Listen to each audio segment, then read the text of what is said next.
Here's a puzzle for you. How is it that five of the most brilliant minds in history, Kant, Hegel, Schopenhauer, Marx, and Nietzsche, all came from the same philosophical tradition, yet ended up with ideas that are wildly different? They were all climbing the same mountain, so to speak, but they took completely opposite paths. We're going to get to the bottom of that mystery. And it's a real puzzle, right? I mean, they were all grappling with these huge, similar questions about life and meaning, but their answers, their styles, even just the way they thought, it couldn't be more distinct. So what gives? How did that happen? That's the big question we're diving into. I mean, just look at the difference here. On one side, you've got Immanuel Kant. He's the ultimate architect, meticulously building these enormous logical structures, these cognitive cathedrals. Everything is about precision and order.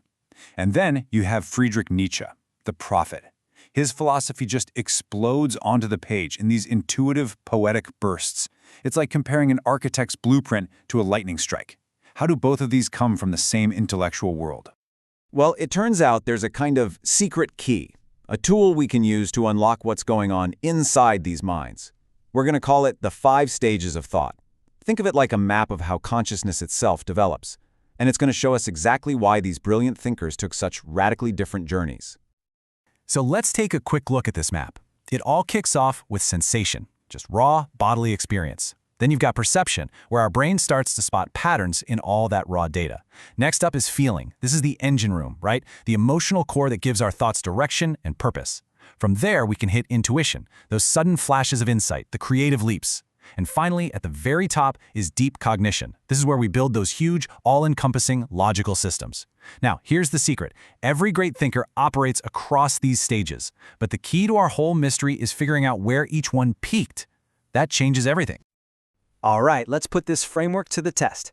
We'll start with the ultimate system builders, Kant and Hegel. These are our architects, the minds that absolutely lived for pure logical structure. First up, Immanuel Kant. The man's life was a monument to routine. Seriously, he was so disciplined, he never once left his hometown. This extreme regularity had a huge impact on his mind. It basically turned down the volume on his emotional life, which allowed him to crank up the volume on pure abstraction. It's no wonder his cognitive peak was deep cognition. He poured all of his mental energy into building those incredible rational systems. This quote just nails it. Think of his mind as this perfectly stable, high-frequency signal. There's almost no emotional static or interference. And that rock-solid stability is what let him become a master architect of ideas, constructing these massive, flawless systems of logic.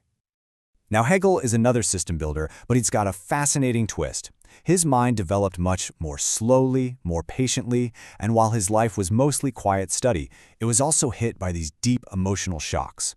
That experience created this amazing balance in his thinking, this blend of sharp observation and deep emotional understanding. It allowed him to peak in both intuition and deep cognition, which is how he could weave together huge swaths of history and contradictory ideas into one colossal system. Okay, let's do a complete 180. We're leaving the calm, quiet world of the architects and diving into the world of the emotional thinkers, Schopenhauer and Nietzsche. These are minds that weren't built in quiet libraries. They were forged in chaos, suffering, and really intense feeling. You look at Arthur Schopenhauer, and his life was just drenched in emotional intensity. He was a loner, frequently sick, and haunted by his father's suicide. What's the result of all that? You get a mind completely saturated by emotion and sensation.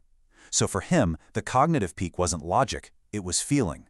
Suffering and compassion weren't just abstract concepts, they were the very engine of his philosophy. And this quote just captures that perfectly. Remember Kant's stable, high-frequency signal? Well, Schopenhauer's mind was the opposite, a huge, powerful emotional wave. That kind of massive emotional energy doesn't really allow for quiet, careful construction. Instead, it forces these big, intuitive leaps, shaping his whole philosophy around the raw, driving power of feeling. And then there's Nietzsche. His entire life was a battle with severe, chronic physical pain. That constant bodily suffering, combined with his isolation, created this unbelievable internal pressure. The pain actually amplified his emotional and intuitive thinking, pushing him right to the peak of pure intuition. His philosophy wasn't carefully built. It erupted. It came out in these explosive, lightning-fast insights. So, we've met the architects, and we've met the prophets. But what happens if you combine the two? That brings us to our final thinker, the revolutionary Karl Marx. He's a powerful fusion of both of these styles. See, Marx's life wasn't spent in an ivory tower or locked away in private suffering. He was out there, on the front lines of social and political chaos. He knew poverty firsthand. Because of that, his thinking wasn't born from pure theory. It was forged in direct encounters with real-world injustice. This created a totally unique cognitive profile, a powerful mix of perception, seeing the hidden patterns in society, and feeling the fire and anger sparked by that injustice. And this is why Marx is the great synthesizer. His mind was firing on two channels at once. You have the massive emotional power fueled by social injustice, just like a Schopenhauer, but it's combined with a rigorous, structured analysis of an economic theorist, just like a Kant. That fusion of feeling and structure created an entirely new way of thinking, revolutionary cognition. So, what's the big takeaway from all of this? What does it all mean? It means that philosophy isn't some abstract game played by minds floating in space. It's physical. It's rooted in our bodies, in our lives. And this table just lays it out perfectly. A stable, quiet life gives you the system builders, like Kant and Hegel. A life filled with pain and turmoil, that gives you the emotional, intuitive thinkers, like Schopenhauer and Nietzsche. And a life lived deep in the trenches of social struggle creates the revolutionary theorist, Marx. You just can't deny the link between how we live and how we think. When you boil it all down, it comes to this. Thought isn't abstract, it's physical. It's grounded in our health, our experiences, our pain, our passions. Even the most complex philosophical systems grow out of the simple, physical reality of being a human. And that leaves us with one last pretty provocative question. If Kant's quiet, stable life built his cathedral of reason, and Nietzsche's suffering body fueled his fire of intuition, then how is your life, your body, your daily experiences shaping your own thoughts right now?